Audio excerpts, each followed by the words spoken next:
मैं आपको बताना चाहता हूँ कि मैंने राष्ट्रीय उद्यान तथा अभयारण्य के जो टॉपिक है किस तरीके से याद किए।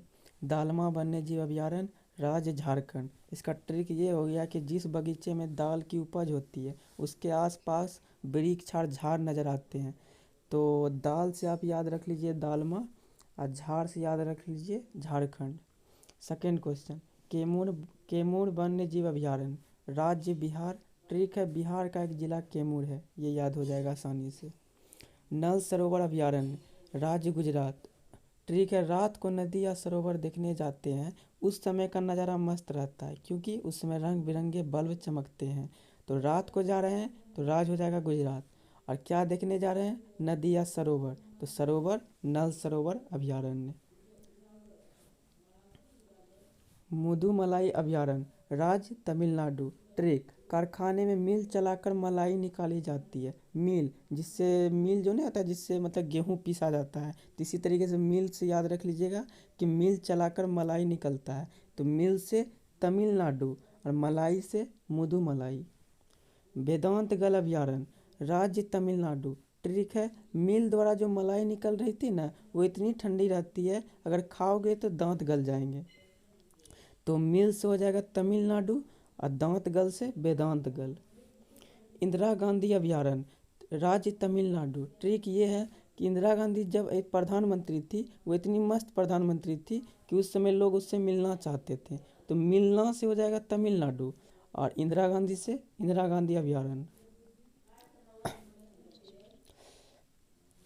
अब नेक्स्ट क्वेश्चन, पेरियार अभयारण्य, राज्य केरल। ट्रिक, करेला का सब्जी देखकर बच्चे बोलते हैं अरे यार करेला का सब्जी बना है। तो यार से हो जाएगा पेरियार और करेला से केरल।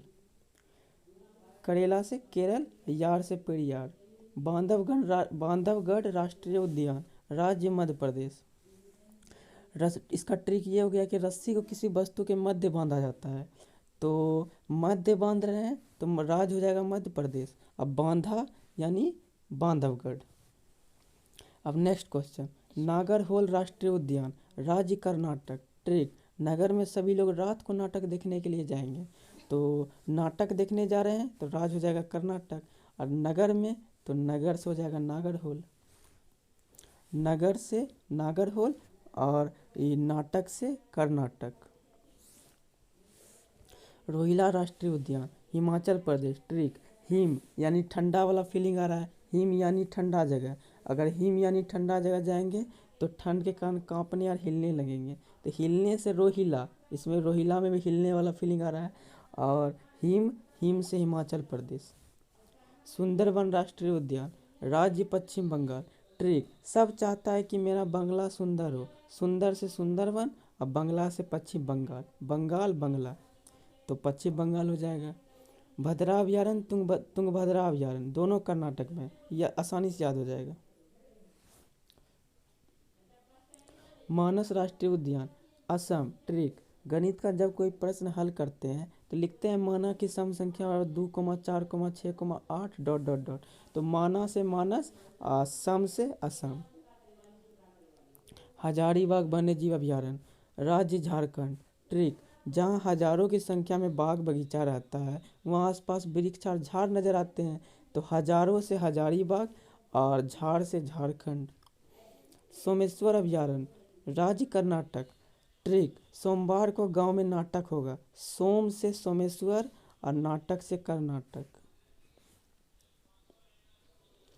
चिल्का अभयारण्य, राज्य उड़ीसा। ट्रिक, चील हवा में उड़ने वाला पक्षी है। तो चिल्का, चील से चिल्का और उड़ने वाला से उड़ने से उड़ीसा। कुंभलगढ़ अभयारण्य, राजस्थान। ट्रिक, चित्तौड़गढ़ आप नाम सुनेंगे वो राजस्थान के क्षेत्र में आता है, तो इस तरीके से याद कर लीजिए कुंभलगढ़ भी राजस्थान के क्षेत्र में आता है। रणथंभौर अभयारण्य, राज्य राजस्थान। ट्रिक, दोनों का पहला अक्षर रो से शुरू होता है। घाना पक्षी विहार, राज्य राजस्थान। ट्रिक, वहाँ का स्थान बहुत घना है। स्थान से राजस्थान, घना से घाना पक्षी विहार। अब देखिए ये जो है वन लाइनर क्वेश्चन, ये भी याद करा देते हैं आपको, ये भी याद कर लीजिएगा। इसमें कुछ ट्रिक नहीं है, बस याद करने की देरी है। दो अक्षांशों के बीच की दूरी क्षेत्रफल, ब्रैकेट में क्षेत्रफल किस नाम से जानी जाती है। आंसर हो जाएगा इसका जोन। दो देशांतर के बीच की दूरी किस नाम से जानी जाती है? आंसर हो जाएगा गोरे। अरावली की पहाड़ी की सबसे ऊंची चोटी क्या है? गुरु शिखर। मैकाल पहाड़ी की सबसे ऊंची चोटी क्या है? अमरकंटक। अब इसका ट्रिक ये हो गया, मैकाल से याद रखिएगा महाकाल। महाकाल यानी शंकर भगवान। जो शंकर भगवान की पूजा करेगा वो हमेशा अमर रहेगा, तो अमरकंटक। सतपुड़ा की पहाड़ियाँ की सबसे ऊंची चोटी क्या है? धूपगढ़ी। अब देखते हैं जब सातपुड़ा पूरी बच जाता है तो आपको धूप नजर आता होगा, सूर्य का धूप। तो ये सातपुड़ा पूरी बचता है तो यानी सतपुड़ा, और धूप नजर आता है तो धूपगढ़ी। दक्कन का पठार के पश्चिमी हिस्से में सह्याद्री की पहाड़ी है। सह्याद्री की सबसे ऊंची चोटी क्या है? कालसुबाई। नीलगिरी की पहाड़ी की सबसे ऊंची चोटी क्या है? दोदा बेटा। और यह दक्षिण भारत की दूसरी सबसे ऊंची चोटी है। दक्षिण भारत की सबसे ऊंची चोटी क्या है? तो ये हो जाएगा अन्नाईमुदी।